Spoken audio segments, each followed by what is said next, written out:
ಬಂಧುಗಳೇ ನಮಸ್ಕಾರ. ಈಗ ಹೊಸ ಸ್ಟಾರ್ ವಾರ್ ಶುರುವಾಗಿದೆ ನಮ್ಮ ಕರ್ನಾಟಕದ ಚಲನಚಿತ್ರ ಇಂಡಸ್ಟ್ರಿಯಲ್ಲಿ. ಕಿಚ್ಚ ಹಚ್ಚಿದ ಬೆಂಕಿ ಈಗ ಉರಿತಾ ಇದೆ ಹತ್ಕೊಂಡು.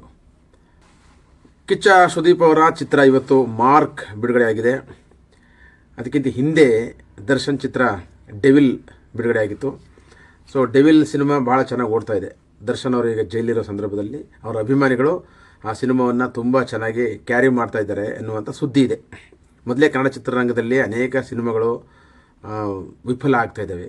ಈ ವರ್ಷ ರಿಲೀಸ್ ಆಗಿರ್ತಕ್ಕಂಥ ಹೆಚ್ಚು ಕಡಿಮೆ 300 ಚಿತ್ರಗಳಲ್ಲಿ ಕೇವಲ ಬೆರಳೆಣಿಕೆ ಚಿತ್ರಗಳು ಮಾತ್ರ ಹಣ ಮಾಡಿವೆ ಅಂತ ಈಗ ಮಾಹಿತಿ ಇದೆ. ಅದರಲ್ಲಿ ವರ್ಷಾಂತ್ಯದಲ್ಲಿ 2 ಭರ್ಜರಿ ಚಿತ್ರಗಳು ಬಿಡುಗಡೆ ಆಗಿವೆ. ಒಂದು ಕಿಚ್ಚ ಸುದೀಪ್ ಅವರ ಮಾರ್ಕ್ ಚಿತ್ರ, ಮತ್ತೊಂದು ಶಿವರಾಜ್ ಕುಮಾರ್, ಉಪೇಂದ್ರ ಮತ್ತು ರಾಜ್ ಬಿ ಶೆಟ್ಟಿ ಅವರ ಕಾಂಬಿನೇಷನ್ನಲ್ಲಿರ್ತಕ್ಕಂಥ 45 ಮಾರ್ಕ್ ಸಿನಿಮಾಕ್ಕಿಂತ ಮೊದಲೇ ಒಂದಿನ ಮುಂಚೆ ಬಿಡುಗಡೆಯಾಗಿದೆ. ಚೆನ್ನಾಗಿ ಹೋಗ್ತಾ ಇದೆ, ಅದನ್ನು ಭಾಳ ಅದ್ಧೂರಿಯಾಗಿ ಹೋಗ್ತಾ ಇದೆ ಅಂತ ಕೇಳ್ಪಟ್ಟಿದ್ದೀವಿ. ಈ ನಡುವೆ ಮಾರ್ಕ್ ಸಿನಿಮಾ ಬಿಡುಗಡೆ ಮುನ್ನ ಹುಬ್ಬಳ್ಳಿಯಲ್ಲಿ ಏರ್ಪಡಿಸಿದಂಥ ಒಂದು ಕಾರ್ಯಕ್ರಮದಲ್ಲಿ, ಚಿತ್ರದ ಪ್ರಚಾರದ ಕಾರ್ಯಕ್ರಮದಲ್ಲಿ ಕಿಚ್ಚ ಸುದೀಪ್ ಅವರು ಮಾತಾಡ್ತಾ ಒಂದು ಯುದ್ಧವನ್ನು ಘೋಷಣೆ ಮಾಡಿದ್ದಾರೆ. ಯಾರ ವಿರುದ್ಧ ಗೊತ್ತಿಲ್ಲ, ಅವರು ಯುದ್ಧವನ್ನು ಘೋಷಣೆ ಮಾಡಿದ್ರು. ನಮ್ಮ ಒಂದು ಪಡೆ ಇದೆ, ಸಿನಿಮಾ ರಿಲೀಸ್ ಆಗ್ತಾಗೇನೆ ಆಚೆ ಒಂದು ಪಡೆ ಅದು ತನ್ನದೇ ಆದಂಥ ಯುದ್ಧವನ್ನು ಸಾರುತ್ತೆ. ಯಾರ ವಿರುದ್ಧ ಅಂತ ನಾನು ಹೇಳಲ್ಲ, ಅದು ಯಾರಿಗೆ ತಟ್ಟಬೇಕು ಅವ್ರು ತಟ್ಟುತ್ತೆ ಅಂತ ಮಾರ್ಮಿಕವಾಗಿ ಸುದೀಪ್ ಅವರು ಹೇಳಿದ ಮೇಲೆ ಇಲ್ಲಿ ಸ್ಟಾರ್ ವಾರ್ ಶುರುವಾಯಿತು. ಈ ಸ್ಟಾರ್ ವಾರ್ ಅವರಿಂದನೇ ಶುರುವಾಗಲ್ಲ, ಅಭಿಮಾನಿಗಳು ಎತ್ಕೊತಾರೆ. ಅವರವ್ರ ಅಭಿಮಾನಿಗಳು, ನಟರ ಅಭಿಮಾನಿಗಳು ಸಾಮಾಜಿಕ ಜಾಲತಾಣದಲ್ಲಿ ಸಿನಿಮಾಗಳ ಬಗ್ಗೆ ಅಪಪ್ರಚಾರ ಮಾಡೋದು, ಒಬ್ಬ ನಟನ ಸಿನಿಮಾಗಳ ಬಗ್ಗೆ ಇನ್ನೊಬ್ಬ ನಟನ ಫ್ಯಾನ್ಸ್ಗಳು ಅಪಪ್ರಚಾರ ಮಾಡೋದು, ಹೀಗೆಲ್ಲ ನಡೀತಾ ಇದೆ. ಸೊ ಇದು ನಾವು ಗಮನಿಸಬೇಕಾಗಿರ್ತಕ್ಕಂಥದ್ದು. ಇದು ಆರೋಗ್ಯಕರವಾದಂಥ ಬೆಳವಣಿಗೆ ಅಲ್ಲ. ಸ್ಟಾರ್ಸ್ಗಳಿರಬೇಕು ಮತ್ತು ಫ್ಯಾನ್ಸ್ಗಳಿರಬೇಕು. ಆದರೆ ಚಿತ್ರರಂಗ ಕೇವಲ ಸ್ಟಾರ್ಸ್ಗಳು ಮತ್ತು ಫ್ಯಾನ್ಸ್ಗಳಿಂದ ಮಾತ್ರ ಉಳಿಯಲ್ಲ, ಅದು ಆರೋಗ್ಯಕರವಾಗಿರ್ತಕ್ಕಂಥ ಸ್ಟಾರ್ಸ್ಗಳು ಮತ್ತು ಅವರ ಫ್ಯಾನ್ಸ್ಗಳಿಂದ ಉಳಿಯುತ್ತದೆ. ಕನ್ನಡ ಚಿತ್ರರಂಗದಲ್ಲಿ ಈ ಸ್ಟಾರ್ ವಾರ್ ಆಗಿರ್ಬೋದು ಅಥವಾ ಅಭಿಮಾನಿಗಳ ವಾರ್, ಫ್ಯಾನ್ ವಾರ್ ಅಂತ ಕರಿತೀವಿ ನಾವು, ಇಂದ ಸ್ಟಾರ್ ವಾರ್ ಅನ್ನೋದಕ್ಕಿಂತ ಈ ಅಭಿಮಾನಿಗಳ ವಾರು ಇದು ಹೊಸದಲ್ಲ, ಹಿಂದೆ ಕೂಡ ಬೇಕಾದಷ್ಟು ನಡೆದಿದೆ. ಅದರಲ್ಲೂ ವಿಶೇಷವಾಗಿ ಕರ್ನಾಟಕದ ಇಂಡಸ್ಟ್ರಿಯಲ್ಲಿ ಡಾಕ್ಟರ್ ರಾಜ್ಕುಮಾರ್ ಮತ್ತು ವಿಷ್ಣುವರ್ಧನ್ ಅವರ ಅಭಿಮಾನಿಗಳು, ರಾಜ್ಕುಮಾರ್ ಮತ್ತು ವಿಷ್ಣುವರ್ಧನ್ ಅವರು ವೈಯಕ್ತಿಕವಾಗಿ ಬಹಳ ಆಪ್ತರಾಗಿದ್ದರು, ಚೆನ್ನಾಗಿದ್ದರು, ಎಲ್ಲ ಕಡೆ ಬೆರಿತಾ ಇದ್ದರು ಮತ್ತು ಅವರಿಬ್ಬರು ತುಂಬ ಪ್ರಬುದ್ಧವಾಗಿ ನಡ್ಕೋತಾ ಇದ್ದರು ನಿಜ ಜೀವನದಲ್ಲಿ. ಆದರೆ ರಾಜ್ ಮತ್ತು ವಿಷ್ಣುವರ್ಧನ್ ಅವರ ಅಭಿಮಾನಿಗಳಲ್ಲಿ ಕೆಲವರು ಈ ರೀತಿಯಾದಂಥ ಒಂದು ಗೊಂದಲಗಳನ್ನು ಸೃಷ್ಟಿ ಮಾಡ್ತಿದ್ದಂಥ ಘಟನೆಗಳು ಬೇಕಾದಷ್ಟು ನಡೆದಿದೆ ಹಿಂದೆ. ಮತ್ತು ವಿಶೇಷವಾಗಿ ಇಂಥ ಇಬ್ಬರು ಸ್ಟಾರ್ಗಳ ನಡುವೆ ವಾರನ್ನು ತಂದಿಟ್ಟಿದ್ದಂಥ ಅನೇಕ ಜನರು ಇದ್ದಾರೆ. ಬೇಕಾದಷ್ಟು ಕಿಡಿಗೇಡಿಗಳು, ಬುದ್ಧಿಜೀವಿ ಕಿಡಿಗೇಡಿಗಳು, ಅದರಲ್ಲೂ ವಿಶೇಷವಾಗಿ ಡಾಕ್ಟರ್ ರಾಜ್ಕುಮಾರ್ ಅವರ ಏಳಿಗೆಯನ್ನು ಬಯಸದಂಥ ಅನೇಕ ಮನುವಾದಿ ಪತ್ರಕರ್ತರುಗಳು ಅವತ್ತು ಡಾಕ್ಟರ್ ರಾಜ್ಕುಮಾರ್ ವಿರುದ್ಧ ಅಭಿಮಾನಿಗಳನ್ನ ಎತ್ಕಟ್ಟಿದ್ರು, ವಿಷ್ಣುವರ್ಧನ್ ಅವರ ಅಭಿಮಾನಿಗಳನ್ನ ಎತ್ಕಟ್ಟಿದ್ರು. ಸೊ ಹೀಗೆ ರಾಜ್ ಮತ್ತು ವಿಷ್ಣುವರ್ಧನ್ ನಡುವೆ ಇರತಕ್ಕಂಥ ಬಾಂಧವ್ಯಕ್ಕೆ ಕೊಳ್ಳಿಟ್ಟಂಥವರು ಆ ಕಾಲದಲ್ಲಿ ಮನುವಾದಿ ಪತ್ರಕರ್ತರ ಗ್ಯಾಂಗೇ ಇದೆ. ಒಂದು ನಮಗೆ ಗೊತ್ತೋದು, ಎಲ್ರಿಗೂ ಗೊತ್ತೋದು, ಇಡೀ ಚಿತ್ರರಂಗಕ್ಕೆ ಗೊತ್ತೋದು. ಹಾಗಾಗಿ ಇದರಲ್ಲಿ ಡಾಕ್ಟರ್ ರಾಜ್ಕುಮಾರ್ ಅವರದಾಗಲಿ ಅಥವಾ ವಿಷ್ಣುವರ್ಧನ್ ಅವರಾಗಲಿ ಪಾತ್ರ ಇಲ್ಲ. ಆದರೆ ಅವರ ಅಭಿಮಾನಿಗಳನ್ನು ಉದ್ದೇಶಪೂರ್ವಕವಾಗಿ ತಪ್ಪು ಮಾಹಿತಿಗಳನ್ನ ಹರಡೋದ್ರ ಮುಖಾಂತರ ಅಥವಾ ಅವರೇ ಈ ಥರ ಸುದ್ದಿಗಳನ್ನ ಹಬ್ಬಿಸೋದ್ರ ಮುಖಾಂತರ ಕನ್ನಡ ಚಲನಚಿತ್ರರಂಗದಲ್ಲಿ ಒಂದು ಅನಾರೋಗ್ಯಕರವಾದಂಥ ಫ್ಯಾನ್ಸ್ಗಳ ವಾರ್ಗೆ ಅವರೊಂದು ನಾಂದಿ ಹಾಡಿದ್ರು. ಸೊ ಇದು ಹೀಗೆ ಮುಂದುವರ್ಕೊಂಡು ಬಂತು. ಆಂಧ್ರ ಪುನೀತ್ ರಾಜ್ಕುಮಾರ್, ಶಿವರಾಜ್ ಕುಮಾರ್ ಎಲ್ಲರ ಮೇಲೂ ಈ ರೀತಿ ಒಂದು ಸ್ಟಾರ್ ವಾರ್ಗಳು ನಡೀತಾ ಇದೆ ಅಥವಾ ಫ್ಯಾನ್ ವಾರ್ಗಳು. ಅದು ಫ್ಯಾನ್ಗಳ ನಡುವೆ ಇರತಕ್ಕಂಥ ಅಥವಾ ಅಭಿಮಾನಿಗಳ ನಡುವೆ ಇರತಕ್ಕಂಥ ಒಂದು ಚರ್ಚೆ. ಆದರೆ ಯಾವುದೇ ಸಂದರ್ಭದಲ್ಲೂ ಆ ಫ್ಯಾನ್ಸ್ಗಳ ಹೀರೋಗಳಿದಾರಲ್ಲ, ಸ್ಟಾರ್ಗಳು, ಆ ಸ್ಟಾರ್ಗಳು ಇದ್ರ ಬಗ್ಗೆ ಮಾತಾಡ್ತಿರ್ಲಿಲ್ಲ. ಯೂಶ್ವಲಿ ವಿಷ್ಣುವರ್ಧನ್ ಅವರಾಗಲಿ ರಾಜ್ಕುಮಾರ್ ಅವರಾಗಲಿ ಮಾತಾಡುವಾಗ ಬಾಂಧವ್ಯದಿಂದ ಮಾತಾಡ್ತಿದ್ರು. ಎಲ್ಲರೂ ಚೆನ್ನಾಗಿರಿ, ಎಲ್ಲರೂ ಸೌಹಾರ್ದತೆಯಾಗಿರಿ, ಪ್ರತಿಯೊಬ್ಬರು ಕನ್ನಡ ನಾಡಿನ ಆಸ್ತಿನೇ ಮತ್ತು ಕನ್ನಡ ನಾಡಿನ ಪ್ರೇಕ್ಷಕರು ಕನ್ನಡ ಚಿತ್ರಗಳ ಒಂದು ಆಸ್ತಿ, ಅಭಿಮಾನಿಗಳ ದೇವರು ಅಂತ ಡಾಕ್ಟರ್ ರಾಜ್ಕುಮಾರ್ ಅವರು ಹೇಳ್ತಾ ಇದ್ರು. ಅಭಿಮಾನಿಗಳ ಬಗ್ಗೆ ಯಾವತ್ತೂ ಅವರು ಪ್ರಚೋದಿಸಿಲ್ಲ. ಆದರೆ ಈಗ ಕಿಚ್ಚ ಸುದೀಪ್ ಅವರು ಈ ಥರ ಒಂದು ಕಿಚ್ಚೆಬ್ಬಿಸುವಂಥ ಒಂದು ಸುದ್ದಿಯನ್ನು ಕೊಟ್ಟರು. ಹುಬ್ಬಳ್ಳಿಯಲ್ಲಿ ನಿಂತು ತೊಡೆ ತಟ್ಟುವಂಥ ಯುದ್ಧದ ಮಾತಾಡಿದ್ರು. ಯುದ್ಧವನ್ನೇ ಸಾರ್ತೀವಿ ನಾವು, ನಮ್ಮದೊಂದು ಪಡೆ ಇದೆ ಅಂತ. ಯಾರ ವಿರುದ್ಧ ಸಾರಿದ್ರು ಗೊತ್ತಿಲ್ಲ. ಆದರೆ ಸಡನ್ನಾಗಿ ಈ ಮಾತನ್ನು ಕೇಳಿಸ್ಕೊಂಡಂಥ ದರ್ಶನ್ ಅಭಿಮಾನಿಗಳು ಬೇಗ ಸಾಮಾಜಿಕ ಜಾಲತಾಣದಲ್ಲಿ ರಿಯಾಕ್ಟ್ ಮಾಡೋಕ್ಕೆ ಶುರು ಮಾಡಿದ್ರು. ಅದರಲ್ಲೂ ವಿಶೇಷವಾಗಿ ದರ್ಶನ್ ಅವರ ಹೆಂಡತಿ ವಿಜಯಲಕ್ಷ್ಮಿ ಅವರು ಕೈಗೆ ಸಿಗೋದಿಲ್ಲ ಅಂಥವ್ರು ಎಲ್ಲೋ ಕೂತ್ಕೊಂಡು ಯುದ್ಧ ಸಾರ್ಬಿಟ್ರೆ ನಾವೇನು ಮಾಡೋಕ್ಕಾಗುತ್ತೆ ಹಾಗೆ ಅಂತ ಅವರು ಪ್ರತಿಕ್ರಿಯೆ ಕೊಟ್ಬಿಟ್ರು ಸುದೀಪ್ ಅವರ ವಿರುದ್ಧ. ಸೊ ಇದು ಅಧಿಕೃತವಾಗಿ ಏನಾಯ್ತು ಅಂದರೆ ಸುದೀಪ್ ಯುದ್ಧ ಸಾರಿರ್ತಕ್ಕಂಥದ್ದು ದರ್ಶನ್ ಫ್ಯಾನ್ಗಳ ಪಡೆ ವಿರುದ್ಧ ಅಥವಾ ದರ್ಶನ್ ಅವರ ಚಿತ್ರ ಡೆವಿಲ್ ವಿರುದ್ಧವೇ ಇವರು ಯುದ್ಧವನ್ನು ಸಾರಿದ್ದಾರೆ ಅಥವಾ ಆ ಚಿತ್ರವನ್ನು ಸೋಲಿಸಬೇಕು ಅಂತ ಇವರು ಹೊರಟಿದ್ದಾರೆ ಅನ್ನೋ ಥರದಲ್ಲಿ ಮಾತು ಹೋಯಿತು. ಎಲ್ರಿಗೂ ಹರಡೋಯ್ತದು ಒಂದು ಕ್ಷಣ ಮಾತ್ರದಲ್ಲಿ ಈ ಜಾಲತಾಣದ ಯುಗದಲ್ಲಿ. ಅನೇಕ ನಟರುಗಳು ಸುದೀಪ್ ಅವ್ರ ಮಾತಿಗೆ ಬೇರೆ ಬೇರೆ ಥರ ಅರ್ಥ ಕೊಡ್ತಾ ಇದ್ದಾರೆ. ಇನ್ನು ಕೆಲವು ದರ್ಶನ ಅಭಿಮಾನಿ ಸ್ಟಾರ್ಗಳು ಕೂಡ, ಅಥವಾ ದರ್ಶನ ಅಭಿಮಾನಿ ನಿರ್ದೇಶಕರು, ದರ್ಶನ ಅಭಿಮಾನಿ ಅಥವಾ ದರ್ಶನ್ ಪರ ನಿಲ್ಲುವಂಥ ಅನೇಕ ತಂತ್ರಜ್ಞರು, ನಟರು, ನಿರ್ದೇಶಕರುಗಳು ಈ ಥರ ಒಂದು ಮಾತಾಡಬಾರ್ದಾಗಿತ್ತು ಅಂತ ಸುದೀಪ್ ಅವ್ರ ಬಗ್ಗೆ ಮಾತಾಡ್ತಾರೆ. ಸುದೀಪನ ಪರ ವಹಿಸುವಂಥ ಅನೇಕ ಸ್ಟಾರ್ಗಳು ಅಥವಾ ನಿರ್ದೇಶಕರು, ನಾಯಕ ನಟರವರು ಎಲ್ಲರೂ ಇಲ್ಲ ಸುದೀಪ್ ಅವರು ಆ ಥರದ್ದು ಮಾತಾಡಿಲ್ಲ ಅನ್ನುವಂಥ ಮಾತುಗಳು ಆಡ್ತಾ ಇದ್ದಾರೆ. ಒಟ್ಟಿನಲ್ಲಿ ಎರಡೂ ಕಡೆಯಿಂದ ಒಂದು ಸಮಜಾಯಿಷಿ ಮಾತುಗಳು ಬರ್ತಾ ಇದ್ದಾವೆ. ಸುದೀಪ್ ಅವರ ಈ ಮಾತುಗಳಿಗೆ ಬೇರೆಯದೇ ಅರ್ಥ ಇದೆ ಅಂತೇಳಿ ಚಂದ್ರಚೂಡ್ ಅವರ ಆಪ್ತರು ಅವ್ರು ಮಾತಾಡ್ತಾ ಹೇಳಿದ್ರು. ಅವರು ಯುದ್ಧವನ್ನು ಸಾರಿದ್ದು ಇಲ್ಲಿನ ಪೈರಸಿ ವಿರುದ್ಧ. ಒಂದು ಸಿನಿಮಾ ರಿಲೀಸ್ ಆಗ್ತಿದ್ದಾಗೇ 1 ಗಂಟೆಯಲ್ಲಿ ಅಥವಾ 1 ಗಂಟೆ ಒಳಗೇ ಸಿನಿಮಾದ ಎಲ್ಲ ಒರಿಜಿನಲ್ ಪ್ರತಿಗಳೇ ಒಂದು ಟೆಲಿಗ್ರಾಮ್ನಲ್ಲೋ ಅಥವಾ ಇನ್ನೆಲ್ಲೋ ಬಂದ್ಬಿಡ್ತವೆ. ಹಾಗಾಗಿ ಚಿತ್ರ ಸೋಲುತ್ತೆ ಮತ್ತು ಅನೇಕರು ಉದ್ದೇಶಪೂರ್ವಕವಾಗಿ ಸಿನಿಮಾದ ಬಗ್ಗೆ ಅಪಪ್ರಚಾರ ಮಾಡ್ತಾರೆ ಮತ್ತು ಸಿನಿಮಾ ಚೆನ್ನಾಗಿಲ್ಲ ಅಂತ ಹೇಳ್ತಾರೆ.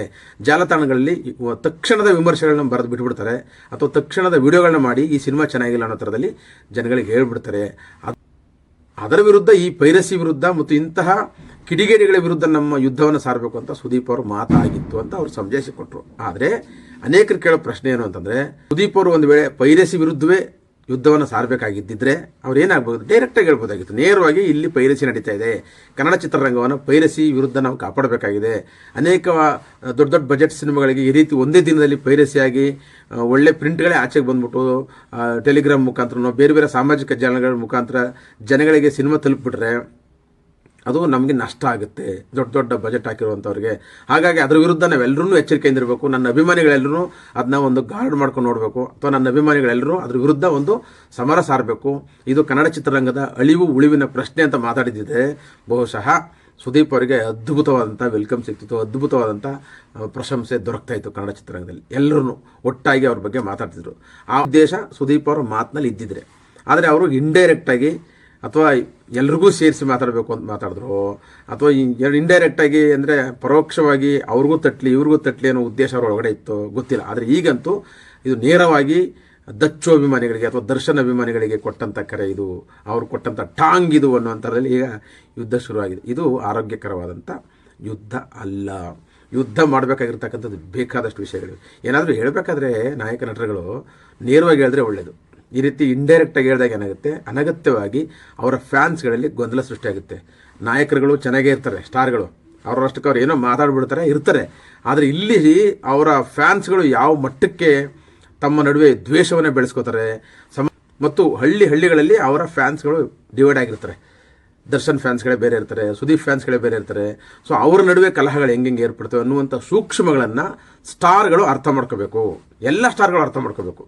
ಸ್ಟಾರ್ಗಳಿಗೆ ಇದೊಂದು ಸಾಮಾಜಿಕ ಜವಾಬ್ದಾರಿ. ಮತ್ತು ಈ ಸ್ಟಾರ್ಗಳು, ನಾನು ಹೇಳೋದು, ಕನ್ನಡ ಚಿತ್ರರಂಗವನ್ನು ಉಳಿಸಬೇಕು ಅಂದರೆ ತಮ್ಮ ಸಿನಿಮಾಗಳು ಬಂದಾಗ ಮಾತ್ರ ಈ ರೀತಿ ಒಂದು ದೊಡ್ಡ ಪ್ರಚಾರ ಮಾಡಬಾರ್ದು.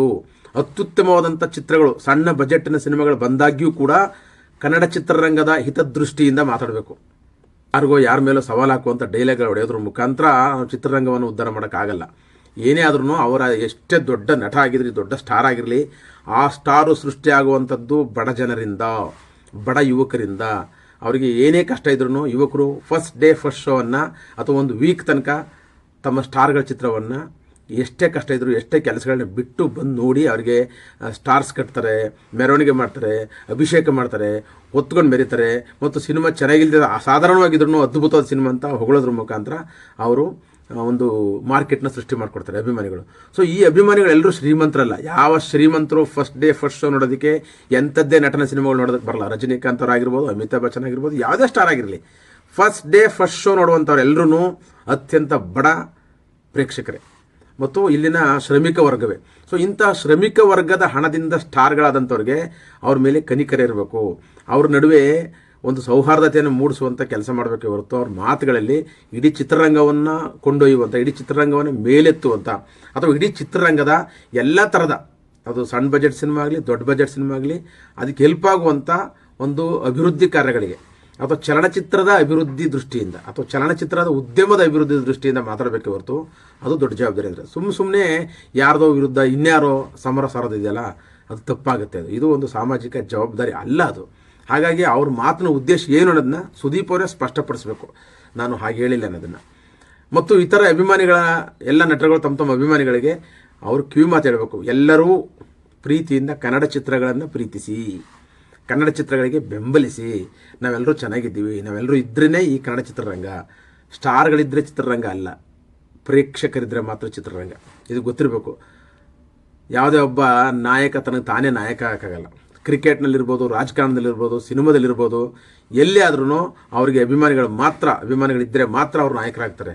ಮತದಾರರಿದ್ದಾಗ ಮಾತ್ರ ಒಬ್ಬ ನಾಯಕ ಸೃಷ್ಟಿ ಆಗ್ತಾನೆ, ಅಥವಾ ವೀಕ್ಷಕರಿದ್ದಾಗ ಮಾತ್ರ ಒಬ್ಬ ಸ್ಟಾರ್ ಕ್ರಿಕೆಟರ್ ಅಥವಾ ಸ್ಪೋರ್ಟ್ಸ್ಮನ್ ಸೃಷ್ಟಿ ಆಗ್ತಾನೆ. ಅದಕ್ಕೋಸ್ಕರನೇ ಇಲ್ಲಿ ಬೆಲೆ ಇರೋದು. ಮತ್ತು ಪ್ರೇಕ್ಷಕರಿದ್ದಾಗ ಮಾತ್ರ ಒಬ್ಬ ನಟ ಅದ್ಭುತವಾಗಿ ಸೃಷ್ಟಿಯಾಗ್ತಾನೆ. ಹಾಗಾಗಿ ಇಂತಹ ಸೃಷ್ಟಿಕರ್ತರಾದಂಥ ಪ್ರೇಕ್ಷಕರನ್ನು ಯಾವತ್ತೂ ಡಿವೈಡ್ ಮಾಡಬಾರ್ದು, ಡಿವೈಡ್ ಆ್ಯಂಡ್ ರೂಲ್ ಮಾಡೋ ಕೆಲಸ ಮಾಡಬಾರ್ದು. ಒಂದೇ ನಾಡಿನ ಪ್ರಜೆಗಳು ನಾವು, ಒಂದೇ ನಾಡಿನ ಪ್ರೇಕ್ಷಕರು. ನಾಡನ್ನು ಪ್ರೀತಿಸುವಂಥ ಅಥವಾ ಚಿತ್ರರಂಗವನ್ನು ಪ್ರೀತಿಸುವಂಥ ಈ ಅಭಿಮಾನಿ ದೇವರುಗಳನ್ನು, ಡಾಕ್ಟರ್ ರಾಜ್ಕುಮಾರ್ ಅವರು ಹೇಳಿದಂಥ ಈ ಮಾತನ್ನ ಪದೇ ಪದೇ ಹೇಳಬೇಕಾಗುತ್ತೆ. ಅಭಿಮಾನಿ ದೇವರುಗಳನ್ನು don't take it for granted. ನಿಮ್ಮ ಯುದ್ಧದ ಸರಕುಗಳಾಗಿ ಬಳಸಬೇಡಿ, ನಿಮ್ಮ ಯುದ್ಧದ ಪಡೆಯಾಗಿ ಬಳಸಬೇಡಿ.